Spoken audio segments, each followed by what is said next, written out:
हमने बिल्कुल प्राइमरीली जो हमने देखा था कि मैटर 3 तरीके का होता है, सॉलिड, लिक्विड और गैस। फिर सॉलिड, लिक्विड और गैसेज़ की हमने प्रॉपर्टीज़ देखी थी। उसके बाद में बिल्कुल लास्ट में एक टॉपिक था जो कि रेयरली पूछा जाता है, लेकिन फिर भी हमने कर लिया था कि कुछ रिसर्चेज़ हुए, कुछ आगे डिस्कवरीज़ हुई। उन डिस्कवरीज़ में ये भी पता चला कि सिर्फ़ सॉलिड, लिक्विड और गैस, ये 3 ही टाइप के मैटर नहीं होते। एक चौथी टाइप का मैटर होता है जिसको प्लाज़्मा बोल देते हैं और एक 5वीं टाइप का मैटर होता है जिसको बोस-आइंस्टीन कंडेंसेट बोल देते हैं। ठीक? तो ये 5 तरीके के टोटल हमने मैटर करे थे, लेकिन प्रॉपर्टी हमने सॉलिड, लिक्विड और गैस की ही करी थी।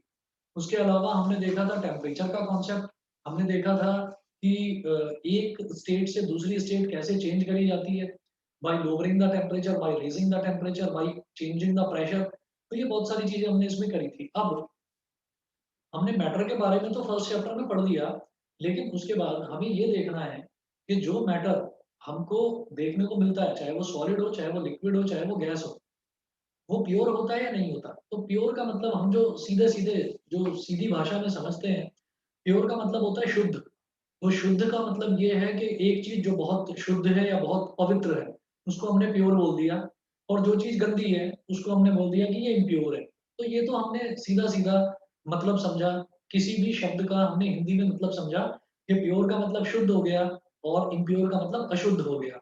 अब क्या होता है कि प्योर और इम्प्योर का जो असल मीनिंग है, वो कैसे समझ में आता है? वो ऐसे समझ में आता है कि हम मान लीजिए बिल्कुल सुबह-सुबह उठे हैं, सुबह-सुबह उठकर हम फ्रेश हो गए, हमने ब्रश कर लिया, नहाना-धोना सब कर लिया। अब हम पूरी तरीके से हमने साफ और अच्छे कपड़े पहन लिए। तो ये कह दिया कि हाँ भाई अब हम साफ हो गए, अब हम शुद्ध हो गए।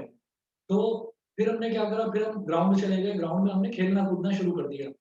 हम फुटबॉल खेलते हैं, हम ग्राउंड में गिर भी जाते हैं, हमारे कपड़े भी गंदे हो जाते हैं, हाथ-पैर गंदे हो जाते हैं, पसीना आ जाता है। तो अब anything which is not supposed to lie on my body, मेरी बॉडी पर ये चीज़ नहीं होनी चाहिए कि मिट्टी लगी हुई है बॉडी के ऊपर या पसीना बह गया तो पसीने के अंदर सॉल्ट होता है, तो कुछ सॉल्ट जो है वो कुछ सॉल्ट हमारी बॉडी पर चिपका हुआ है जगह-जगह, ठीक है? हमारे कपड़ों पर मिट्टी नहीं लगी होनी चाहिए, तो वो चीज़ें जो अनवांटेड हैं, अनवांटेड चीज़ अगर मेरी बॉडी पर लगी हुई है तो मैं ये कहूँगा कि मैं अभी साफ नहीं हूँ, let me have a bath, पहले मैं नहा लूँ तो फिर मैं साफ हो जाऊँगा। तो ये कहा जाता है कि जो चीज़ एक्सपेक्ट ना करी जाए, वो चीज़ अगर किसी भी सब्सटेंस के अंदर मिक्स हो जाती है, तो उसको हम इम्प्योर बोल देते हैं। इम्प्योर का मतलब ये नहीं कि वो अपवित्र हो गया या अशुद्ध हो गया, गंदा हो गया। इम्प्योर का मतलब केमिस्ट्री में हम ये कहते हैं कि फॉर एग्ज़ाम्पल आप ये सोचिए कि अगर मैं सिंपल एक गैस की बात करता हूँ, तो एक गैस है मेरे पास हाइड्रोजन, ठीक है? तो उसमें क्या है कि उसमें हाइड्रोजन के ही एटम है सारे, तो इसलिए मैंने उसको हाइड्रोजन बोल दिया।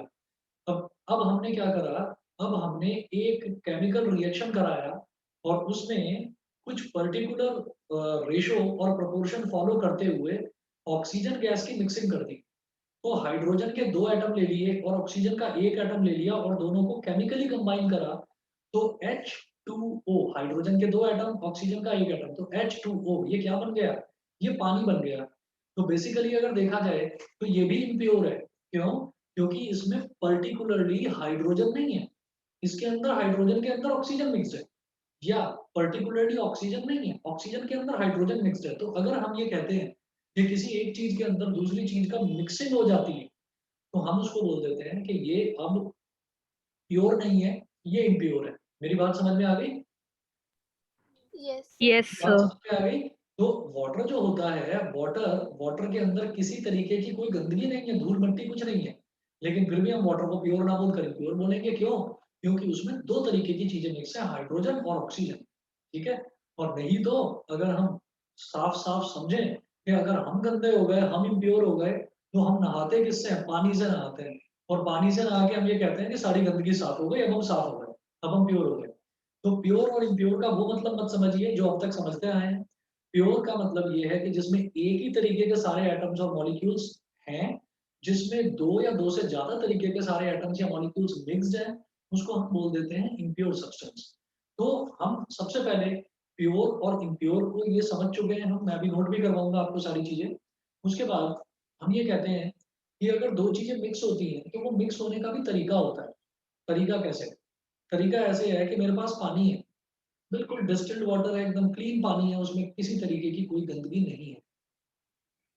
अब मैंने क्या करा, मैंने पानी के अंदर 1 चम्मच नमक लिया, कॉमन सॉल्ट जो हम खाते हैं, सब्जी वगैरह में डालते हैं, वो लेकर मैंने 1 ग्लास पानी के अंदर डालकर उसको मिक्स कर दिया, अच्छे तरीके से स्टिर करके मिक्स कर दिया, ठीक है? तो अब क्या हो गया, हमने उसको घोल दिया खूब, फिर मैं पानी को देखता हूँ, तो पानी उतना क्लियर नज़र नहीं आता, क्योंकि अब उसके अंदर नमक मिल चुका है।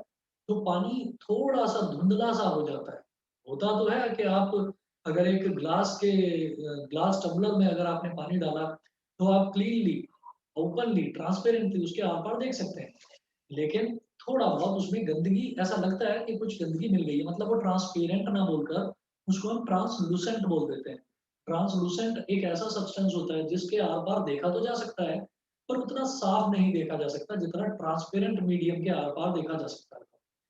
तो हम ये बोलते हैं कि ये काम मैं घर में कर सकता हूँ, कि मैंने पानी लिया, 1 चम्मच नमक लिया, उसको घोल दिया। उसके बाद आप ये कहते हैं कि क्या आप किसी कोई एक प्रोसेस फ़ॉलो करके क्या आप पानी और नमक को अलग कर सकते हैं? हम बोलेंगे यस, किया जा सकता है। वो जो पानी है जिसके अंदर नमक मिला हुआ है, उसको एक बड़े से कंटेनर में डाला जिसका सरफेस एरिया थोड़ा ज़्यादा है, और उसको धीरे-धीरे आपने गरम करना शुरू करा, उसका टेम्परेचर बढ़ाना शुरू करा। तो क्या होगा, जितना भी पानी है, वो पानी तो सारा का सारा इवेपोरेट हो जाएगा एटमॉस्फेयर में, और जो पीछे बचेगा, वो व्हाइट कलर का पाउडर बचेगा, आप उसको उठाकर टेस्ट कर सकते हैं, वो नमक बचेगा। तो पानी इवेपोरेट होकर हवा में चला गया और नमक आपने वापस से एक्सट्रैक्ट कर लिया सॉल्ट वाटर सॉल्यूशन के से। तो इसको हम ये बोलते हैं कि ऐसी जो चीज़ होती है जिसमें दोनों चीज़ों को अलग-अलग सेपरेट किया जा सकता है, वो होता है मिक्सचर, जिसमें हमको एक चीज़ में दूसरी चीज़ को लाकर सिंपली मिला देना होता है। वो होता है मिक्सचर। अब आप ये सोचें कि आपने जो एक छोटी परफ्यूम बॉटल है, उसके अंदर हाइड्रोजन गैस भर ली, और एक छोटी परफ्यूम बॉटल के अंदर ऑक्सीजन गैस भर ली, और आपने दोनों के जो नोज़ल है उसको दबा दिया और एक जगह डाल दिया, तो क्या पानी बन जाएगा? ऐसे नहीं बनेगा पानी। पानी जो वाटर बनता है, उसका एक केमिकल कॉम्बिनेशन होता है कि 2 एटम हाइड्रोजन के लेंगे और 1 एटम ऑक्सीजन का लोगे तभी पानी बनेगा, नहीं तो पानी नहीं बनेगा। ठीक है? और वो एटम लेना मेरे हाथ में नहीं है, क्योंकि एटम को तो मैं देख भी नहीं सकता। अगर हम देखने की बात करते हैं तो उसको मोस्ट पावरफुल इलेक्ट्रॉनिक माइक्रोस्कोप की हेल्प से देखा जाता है। तो अभी तक जो मैंने चीज़ें डिस्कस करी, एक चीज़ हो गई प्योर सब्सटेंस जिसमें एक ही तरीके के सारे एटम जुड़े हुए होते हैं। इम्प्योर सब्सटेंस जिसमें 2, 3 या 2-3 से ज़्यादा तरीके के एलिमेंट्स कंबाइंड होते हैं, उसको हम बोल देते हैं इम्प्योर सब्सटेंस। इम्प्योर सब्सटेंस भी 2 तरह के होते हैं। एक जो केमिकली कंबाइंड होते हैं, जो केमिकली कंबाइंड होते हैं उनको बोलते हैं हम कंपाउंड। और जो ऐसे ही कि पानी लिया उसके अंदर नमक घोल दिया, पानी लिया उसके अंदर ग्लूकोन-डी मिला लिया, पी गए, तो उनको बोलते हैं मिक्सचर। तो यहाँ पर हम 2-3 चीज़ें पढ़ेंगे शुरुआत में कि एलिमेंट क्या होता है, कंपाउंड क्या होता है और मिक्सचर क्या होता है। फिर मिक्सचर्स की टाइप्स देखेंगे, फिर सॉल्यूशंस देखेंगे, फिर सॉल्यूशंस की टाइप देखेंगे। तो स्टार्ट करते हैं बेटा इस चैप्टर को, this matter around the sphere. आप हेडिंग डालेंगे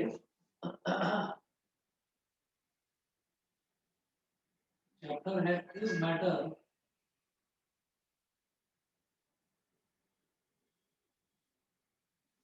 अराउंड अस प्योर। हमारे चारों तरफ जो मैटर हमें मिलता है, क्या वो प्योर है? ये इस चैप्टर में हमको इस सवाल का जवाब ढूंढना है इस चैप्टर में। चलिए जी देखते हैं। सबसे पहले आप लिखेंगे ऑल द मैटर अराउंड अस। वही अपना तरीका है नोट्स बनाने का कि हम पॉइंट बना बना कर लिखेंगे, एरो लगा लगा कर। तो पहला पॉइंट है कि all the matter around us is not pure.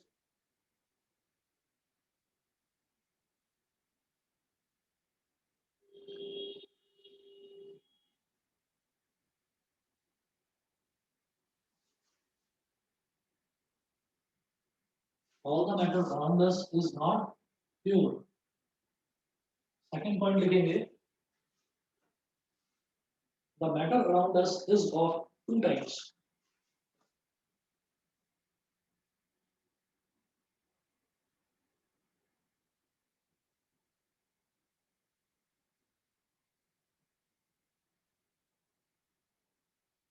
The matter around us is of two types.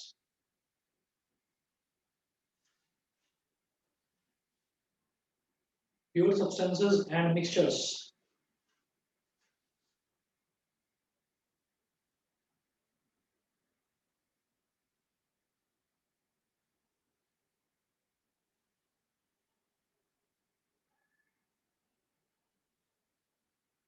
Pure substances and mixtures.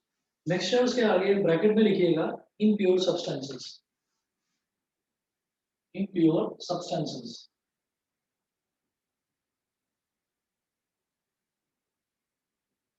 तो दो तरीके के हमारे चारों तरफ दो तरीके के मैटर होते हैं। मैटर का क्लासिफिकेशन जो हम पढ़ चुके हैं कि सॉलिड लिक्विड गैस, तो वो सॉलिड लिक्विड गैस तो उसका क्लासिफिकेशन हो गया। फिर सॉलिड जो है वो भी दो तरह के होते हैं, प्योर सॉलिड, इम्प्योर सॉलिड। जो लिक्विड है वो भी दो तरह के होते हैं, प्योर लिक्विड, इम्प्योर लिक्विड। इसी तरीके से जो गैसेस हैं वो भी दो तरीके की होती हैं, प्योर गैसेस और इम्प्योर गैसेस। तो जो प्योर सब्सटेंसेस हैं वो तो प्योर सब्सटेंसेस बोलते हैं उनको हम। जो इम्प्योर सब्सटेंसेस हैं उनको हम मिक्सचर्स भी कहते हैं। अब आप हेडिंग डालेंगे, सबसे पहले फिर मैं प्योर सब्सटेंसेस की बात करूंगा। तो आप हेडिंग डालेंगे, लिखेंगे प्योर सब्सटेंसेस।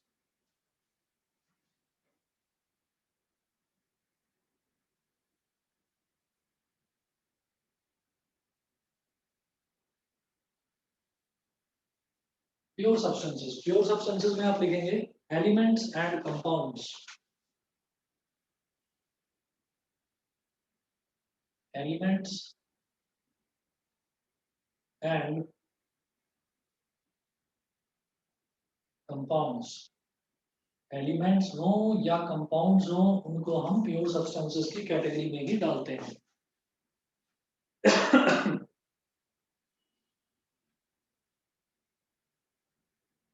नोट करेंगे, a pure substance is one which is made up of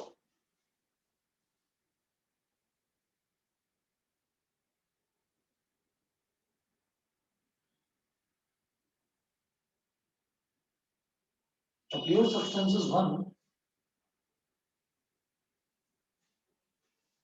a pure substance is one which is made up of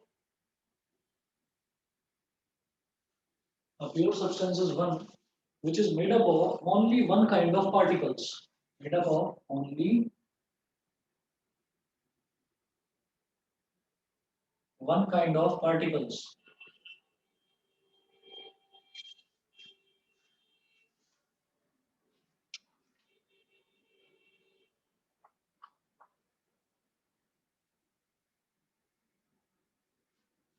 All the elements and compounds are pure substances. Next one लिखेंगे,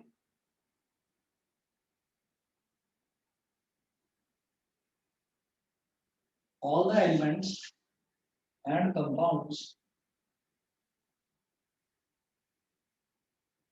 are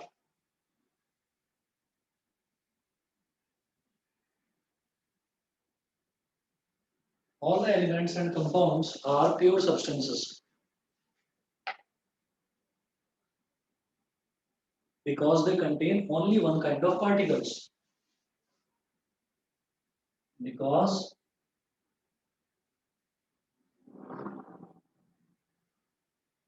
they contain only one kind of particles.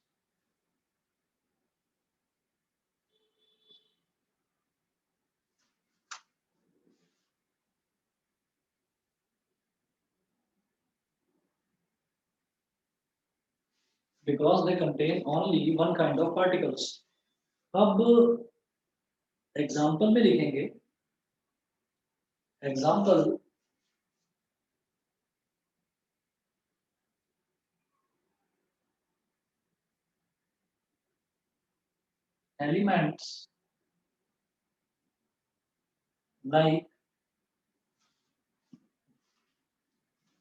elements like hydrogen, oxygen, nitrogen, chlorine, hydrogen,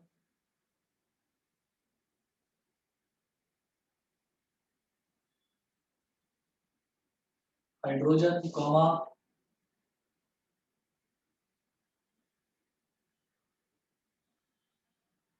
oxygen, comma nitrogen, chlorine, etc.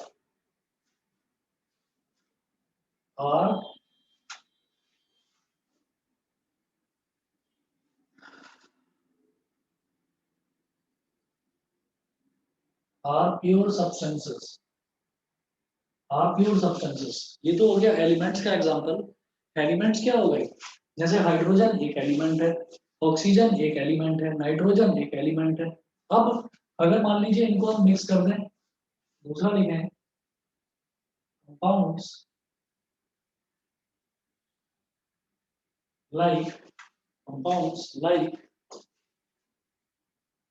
water, carbon dioxide, sodium chloride, like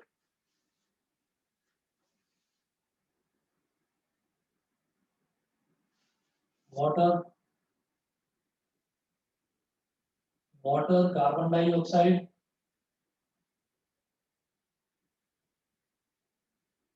sodium chloride,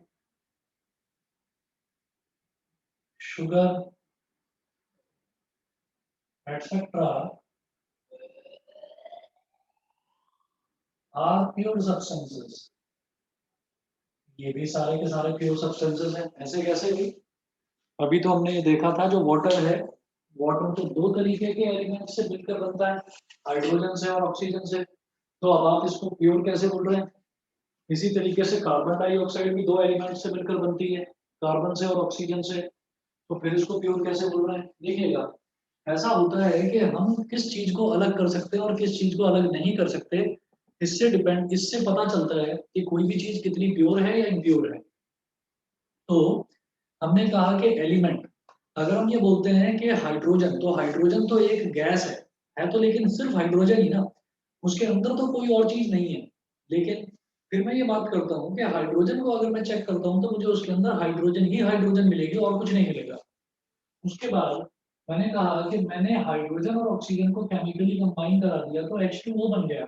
H2O कहलाता है water. तो ये जो water है, water में अगर हम water को ले लें किसी भी कंटेनर में, किसी बकेट में, किसी टेस्ट ट्यूब में, और उसमें हम हाथ से या किसी भी मेथड से ढूंढने की कोशिश करें कि हाइड्रोजन कहाँ है और ऑक्सीजन कहाँ है, अगर हम ये ढूंढने की कोशिश करें, ठीक है, अगर हम ये ढूंढने की कोशिश करें कि किधर हाइड्रोजन है और किधर ऑक्सीजन है, तो किस तरीके से क्या हम ढूंढ पाएंगे? हम ये कहेंगे नहीं ढूंढ पाएंगे.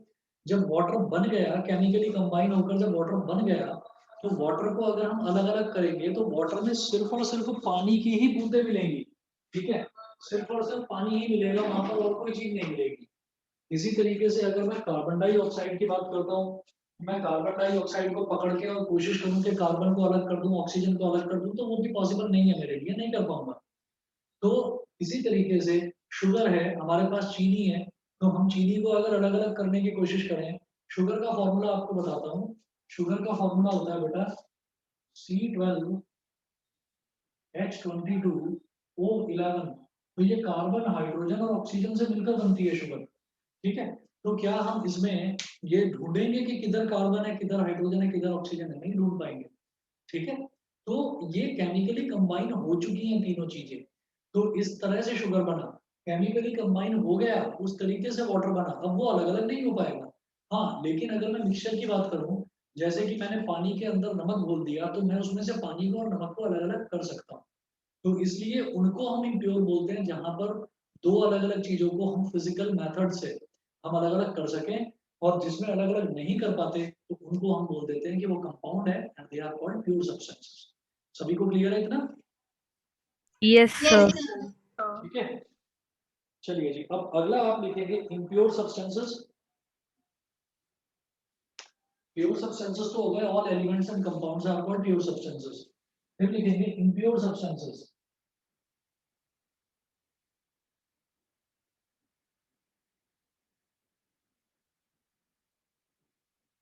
Impure substances.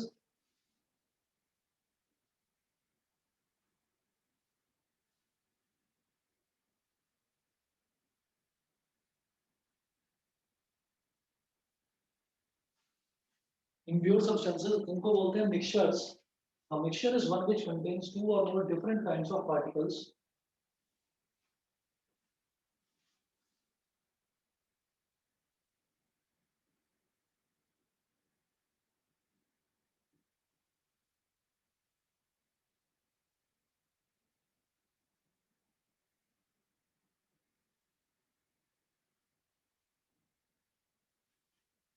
A mixture is one which contains two or more different kinds of particles, two or more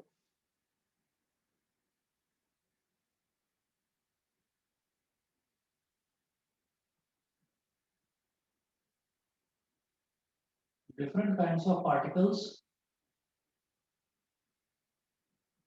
bracket में लिख रहे हैं एटम्स और मॉलिक्यूल्स, एटम्स और मॉलिक्यूल्स, एटम्स और molecules mixed together,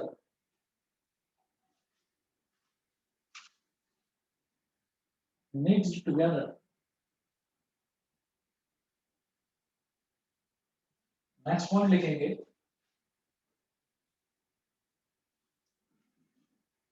all the mixtures are impure substances.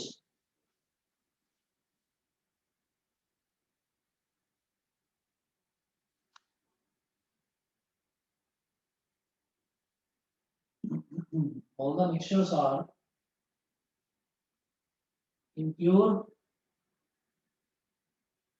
substances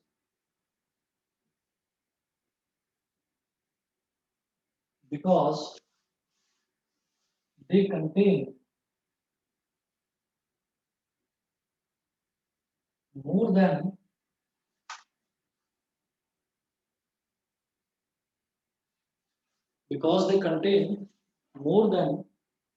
one kind of particles, more than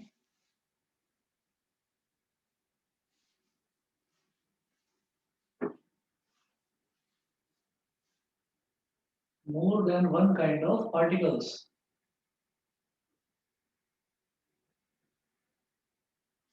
More than one kind of particles. Example,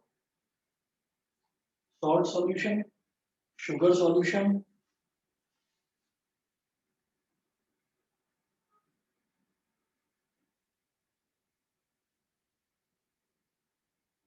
salt solution, sugar solution, milk, jaggery etcetera. इसमें अलग अलग तरीके के particles होते हैं, ठीक है। जैसे कि हम ये कहेंगे सॉल्ट सॉल्यूशन, तो सॉल्ट सॉल्यूशन जो है, सॉल्ट सॉल्यूशन में से हम नमक को अलग कर सकते हैं, पानी को अलग फाइंड आउट कर सकते हैं simply by evaporation. Similarly sugar solution, sugar solution में भी शुगर सॉल्यूशन क्या होता है, पानी में जिसमें चीनी को घोलकर मिला दिया जाता है, जिसको आप हिंदी में चाशनी बोलते हैं, जो मिठाई बनाने के काम आता है। तो शुगर सॉल्यूशन जो है उसमें भी अगर आप उसको गर्म करते जाएंगे तो पानी इवेपोरेट हो जाएगा, what is left behind is sugar, पीछे बस शुगर बचेगा, बाकी सारा पानी इवेपोरेट हो जाएगा। मिल्क, मिल्क जो है, मिल्क को अगर आप चर्न करते हैं, चर्न यानी कि आप मिक्सी में मिल्क को लगातार घुमाते चले जाते हैं, तो धीरे धीरे जो लाइटर पार्टिकल होते हैं उसके, लाइटर पार्टिकल यानी कि जो उसमें उसकी जो चिकनाई होती है, जो फैट होता है, वो ऊपर आ जाता है, जिसको आप लोग बोल देते हैं बटर। तो वो बटर अलग निकल जाता है और उसमें से जो दूध है वो अलग निकल जाता है। उसमें से भी अगर आप उसके अंदर थोड़ा सा विनेगर मिक्स कर देंगे, तो विनेगर मिक्स करने पर क्या होता है कि दूध फट जाता है, तो उसमें मिल्क सॉलिड, जिसको आप पनीर बोलते हैं, वो अलग निकल जाता है और जो वाटर कंटेंट है वो अलग निकल जाता है। तो मिल्क से भी इसी तरीके से ये पता चला है कि मिल्क भी एक इम्प्योर सब्सटेंस है, यानी कि एक मिक्सचर है जिसके अंदर फैट, प्रोटीन, विटामिन, ये बहुत सारी चीजें मिक्स्ड हैं अलग अलग प्रोपोर्शन में। उसके बाद जैगरी, जैगरी क्या होता है, गुड़ होता है। तो ये भी किससे बनता है, ये भी हमारा शुगर केन से बनता है। शुगर केन के जूस को गर्म कर दिया जाता है, गर्म करने के बाद बहुत ज्यादा उसको बॉइलिंग टेम्परेचर तक पहुंचाया जाता है, वो बॉइल ना होकर, और फिर जब उसको ठंडा करते हैं तो वो जम जाता है, उसी को हम गुड़ बोल देते हैं। ठीक, तो ये जो एग्जाम्पल्स हैं जितने भी, ये सारे के सारे मिक्सचर्स के। इससे ये समझ में आता है कि जितने भी मिक्सचर्स हैं, मिक्सचर्स वो सारे के सारे होते हैं हमारा इम्प्योर सब्सटेंसेस, और एलिमेंट्स और कंपाउंड्स ये सारे के सारे होते हैं प्योर सब्सटेंसेस। बताइए, यहाँ तक सभी बच्चों को क्लियर है? Yes, sir. ठीक है, तो बस बेटा आज फिर इतना ही करेंगे, और कल की आपकी छुट्टी रहेगी। नेक्स्ट क्लास परसों शाम को वही सेम टाइम 7 बजे होगी, ठीक है। सर उसमें मैथ्स होगी। ओके आपको सर। मैथ्स कराऊंगा मैं, और मैथ्स में आपका हीरोन्स फॉर्मूला आगे कंटिन्यू कराऊंगा, एक एक्सरसाइज उसमें बची हुई है, फिर नेक्स्ट जो है वो आपका लीनियर इक्वेशन कराऊंगा नेक्स्ट चैप्टर। Okay sir. ठीक है, हाँ जी, बाकी कोई बच्चा अभी कुछ पूछ रहा था, बताइए। कुछ पूछ रहे थे, बताइए। नहीं, थैंक यू सर। चलिए जी, okay. Good afternoon sir. Okay, good afternoon. Thank you sir. Okay.